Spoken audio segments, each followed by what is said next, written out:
ভাই রমজান মাস তো আয় পড়ছে, তো মুরগি কোনটা কত করে বিক্রি করেন? জি ভাই, মুরগি নেবেন?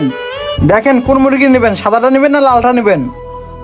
ভাই মুরগি লালটা কত আর সাদাটা কত? ভাই মুরগি লালটা হইতেছে 400 টাকা, সাদাটা হইতেছে 300 টাকা। বলেন আপনি কোনটা নেবেন? কি বলেন ভাই, লালটা 400 আর সাদাটা 300? কয়েকদিন আগেই তো সাদাটা 200 টাকা করে ছিল। ভাই আপনার কথাবার্তা শুনে মনে হচ্ছে আপনি মঙ্গল গ্রহ থেকে চলে আসছেন। আপনি কি জানেন না আমাদের বাংলাদেশের খবর? রমজান মাস চলে আসলে সবকিছুর দাম অটোমেটিক বেড়ে যায়।